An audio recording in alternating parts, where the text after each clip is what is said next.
knew that the same fate might befall Isabella. At that time, slaves had been bought and sold in the New York area for more than 150 years. In 1626, Dutch settlers in a colony named New Netherlands began importing blacks from Africa to work on their farms. 38 years later, the British seized the colony, renamed it New York, and brought in many more slaves. By 1723, blacks made up 15% of New York's population. Although slaves were not nearly as common in the northern colonies as they were in the southern colonies, they were still an important part of the economy. When the Dutch lost possession of New Netherlands, many of the settlers remained in the colony and became British subjects. And when the American colonies declared their independence from Great Britain in 1776, many of them became U.S. citizens. Nonetheless, many of the Dutch Americans, including Hardenberg, clung to their native language, and so Isabella was taught to speak Dutch rather than English while she was growing up. When Isabella was about 3 years old, Hardenberg died, leaving her, her parents, and 10 other slaves to his son, Charles. Having recently built a large limestone house in the nearby hills, Charles Hardenberg moved these inherited slaves to the building's cellar.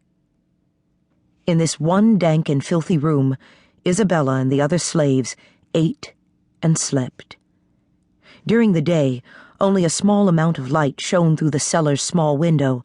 At night, the slaves lit the room with a fire and rested on hard wooden pallets. When it rained, water seeped through the cracks in the walls and turned the floor into a pool of mud. During winter, the slaves sought to fight off the cold by wrapping themselves in worn blankets. Despite being mistreated by Hardenberg, who forced his slaves to endure such harsh living conditions, Isabella's parents remained obedient to him and worked hard at plowing and harvesting the crops in his fields. Consequently, their master developed some affection for the couple and eventually gave them a plot of land so that they could grow their own corn, tobacco, and other crops to trade with neighbors for additional food and clothing. Soon after Isabella and her parents moved to Hardenberg's farm, her brother Peter was born. One night, when both children were still very young, their mother took them outside and told them to sit under a tree. "My children," she said to them, "there is a God who hears and sees you."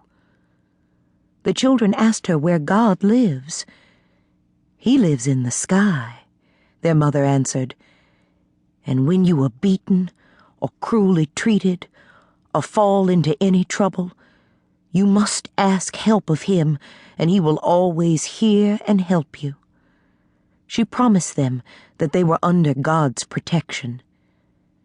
Convinced that she was being looked after by a powerful guardian in the sky, Isabella faced difficulties in her life with increased confidence.